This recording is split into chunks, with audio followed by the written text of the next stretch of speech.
So we've been seeing a surge in the motorcycling market of these new comfortable sport bikes. Everybody got sick of the hard-edged stuff, man. Nobody is man enough to ride a hard-edged super sport anymore. R6 doesn't even exist anymore. Now we have to contend with bikes like these, the CBR 650R.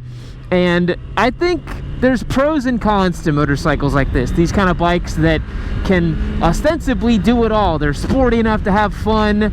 They are comfortable enough to ride around on the daily.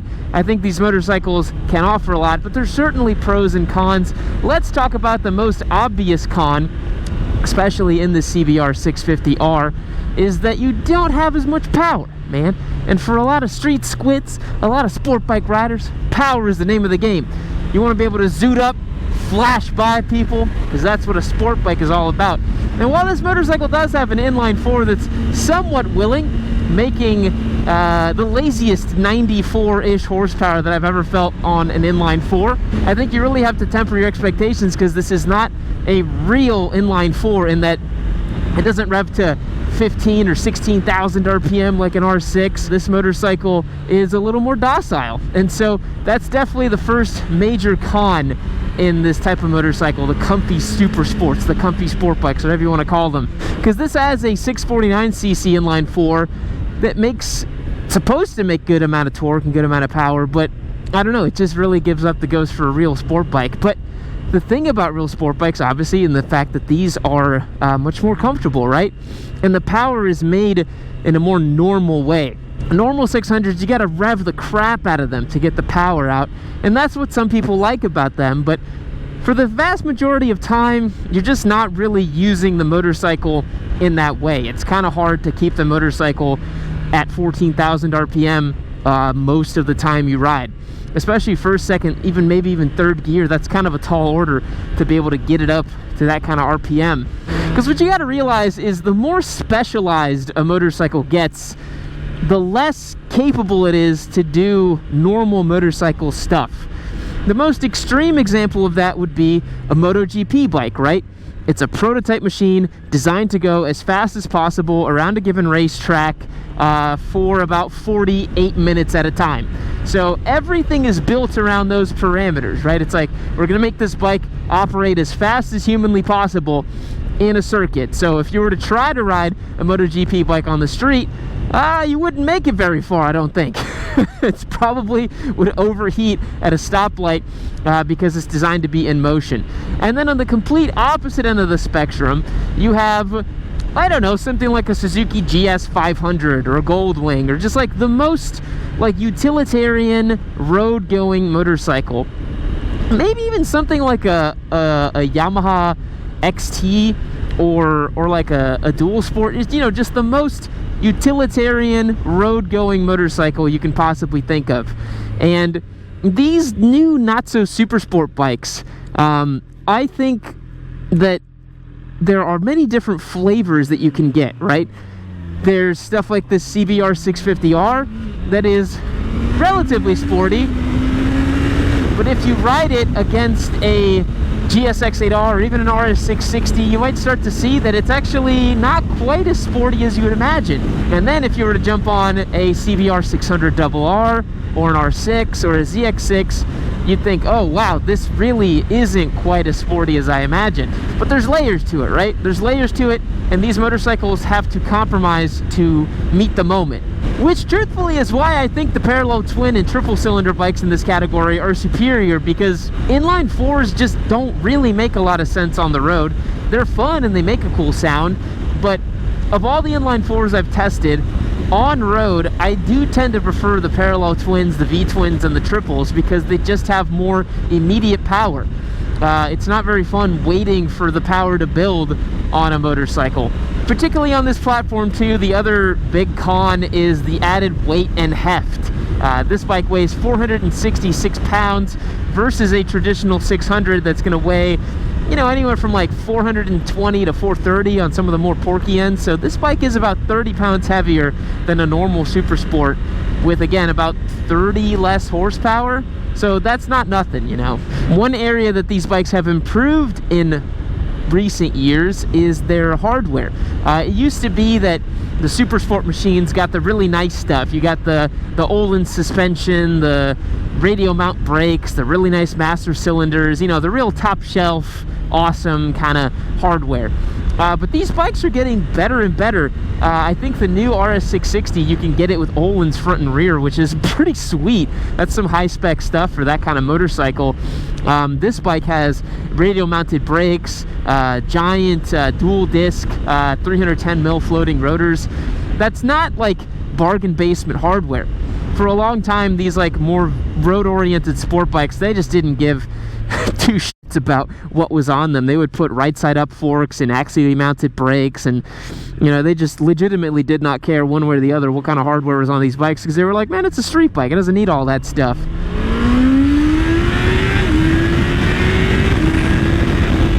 Still makes a great sound though. Not too shabby. And I did want to mention that this is a giveaway bike as we round this beautiful corner here in Austin, Texas. Head over to my website, yamynoob.co, sign up as a member, support the show. This is an independent media operation here at Yami Noob. We're not beholden to any sponsors. We are not beholden to any corporate interest. Honda does not pay me to buy these bikes, or, you know, Yamaha to pay me to shill for the MT-07. I'm just a dude who loves motorcycles, and I got a small team that supports me, and we love what we do here. So head over to the website, become a member, support the show, get locked in to win these bikes. We're doing a new bike every month this year, so make sure you sign up to enter to win. I think the most important thing when it comes to our observations with these not so super sport bikes, the comfy sport bikes, whatever you want to call them, it's expectations, right?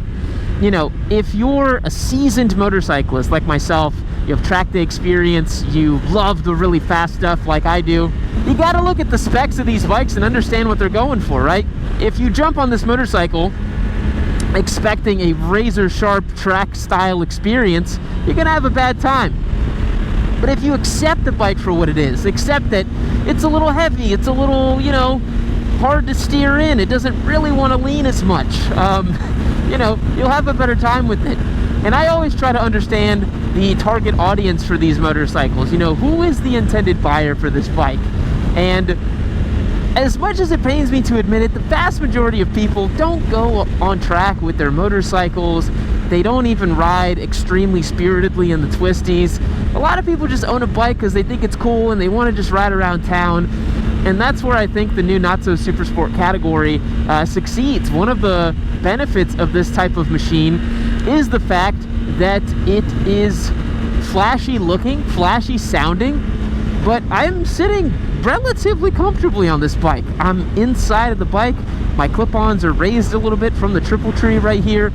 I have a very relaxed posture. It's not too dissimilar from a Ninja 500 or something like that. And the riding position really matters. You know, I hear a lot online, people say, oh, but you know, you can ride a super sport all day long, you just need that core strength, you got to squeeze the tank and lighten up your wrists. And I completely agree. As someone who does a lot of cycling, does a lot of track day stuff, I'm not particularly athletic, I wouldn't say, that feels like a lofty term, but someone who perhaps does more than the average American, because you look at the average American and you're like, you really are asking these people to, you know, squeeze the gas tank with their legs and get in the attack position. You know, riding a sport bike is athletic. It is more demanding than just cruising around with, you know, a Harley Davidson or something like that. And these bikes fit a fantastic mold because you don't need to be super athletic to ride this motorcycle. It doesn't demand that you go at it and ride it super athletically. You can ride this motorcycle completely chill. You don't have to ride it super aggressively, but it's got enough aggression to keep you entertained if you don't know much about riding aggressively, right? If you're the type of rider that you don't do a bunch of track days, you're not out there ripping up lap times all the time, then you're not going to be super disappointed with this motorcycle's capabilities. You'll probably be pleasantly surprised. One definite downside, though, of having a heavier steel frame, a heavier bike overall, more relaxed ergonomics, more relaxed suspension, you miss the very communicative feeling that a sport bike can give you. One of my favorite things about riding more sporty motorcycles is how communicative the front end is. I feel like I know exactly where the front tire is. When I trail brake into a corner, I really feel what the motorcycle is doing. On these new not so super sport machines, especially the CBR, there's a lot of vagueness at the front end. There's a lot of sort of confused feelings as you lean it through a turn. Some motorcycles in the segment are better than others. The RS660, for example, is a fantastic bike. You have so much precision over that machine. This one just in particular is just a little more relaxed. It's just a little more laid back. But it gives you the fizzy inline 4 feelings down below, which is pretty sweet. The other pro to getting a comfortable sport bike, these not so super sport machines, is that there's a lot of innovation happening in this market segment.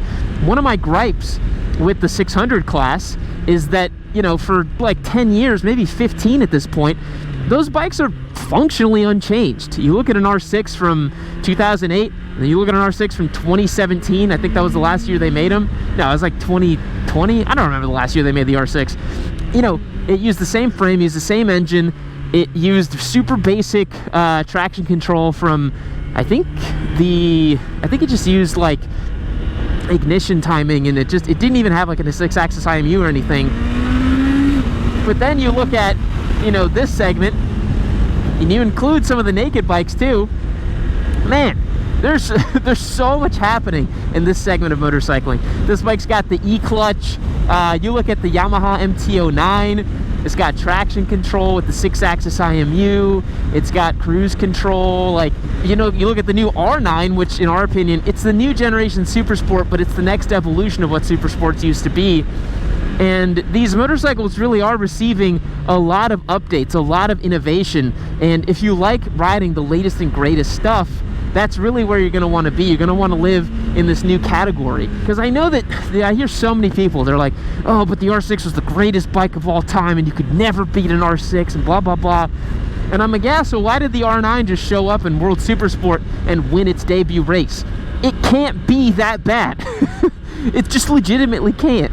So if you want motorcycles that are doing new things, have the latest and greatest frame design, engine design, all that stuff, then you got to go in this new category. I think about the RS660. It's one of my favorite new bikes on the market right now. I'm actually really happy that they updated it, and it's going to be, I think a little bit more power, TFT display, some new bodywork. Pretty sweet ride, right? It was always a sweet ride, but even sweeter now, and you can get it with Olin suspension too. A super exciting motorcycle, but now it's in that category, right, of being able to have a lot of innovation. Yeah, you grab the brakes. I track tested this motorcycle, and I mentioned how it just doesn't have that sharp feeling. You don't have as much confidence. I do think it's the tires on this bike, though, I will say. Man, this is like just the most beautiful ride this morning. There's nobody on this road. Just so lovely. So yeah, there's a new crop of not so super sport bikes. Lots of pros, lots of cons. I do like the way the market is going because it makes motorcycling more accessible to more people. You know, if you make these bikes that aren't as crazy to ride, you're not expecting somebody to be a diehard motorcyclist to be able to ride it, you know? And some of you might deride that and say, but we want people to be diehard motorcyclists. But I really think that the more we can do to get more people to ride, the better the sport and the lifestyle and the industry is going to be. I'd rather see these more muted, laid-back sport bikes and get more people on the road than to have super hardcore, hard-edge stuff that basically nobody's buying and nobody's using because they're just track toys. And we still have that stuff, man. If you want to drop a bunch of money and go get a Ducati V4, you can go ahead and do that. Like, nobody's stopping you. You want to buy a used R6 and go kill yourself club racing? Dude, go ahead, man. We need people like that too in the industry. But I'm really happy that, you know, you see the sales figures from the R7, you see the success that the RS660's had. You know, clearly the market is responding to these relatively cheaper, still fun, still usable sport bikes. So I'd say on the whole, pros and cons, there's definitely more pros than cons to these bikes. I think the cons really just come down to the fact that people like me, our brains are broken and we're like, oh, I need, you know, ultimate giant, you know, performance ceiling on these motorcycles, and I need the bike to be ridiculously hard-edged. And it's like, no, you really don't, dude. You don't need that. I mean, what do I know? I ride an adventure bike on road anyways. Alright boys, that's gonna wrap up today's video. Hope you enjoyed this one. Fun little upload on the pros and cons of the super sport, not so super sport category. Make sure to check out the giveaway on the website down below. Thanks so much for checking out today's episode. I'll catch you on the next one. See you later.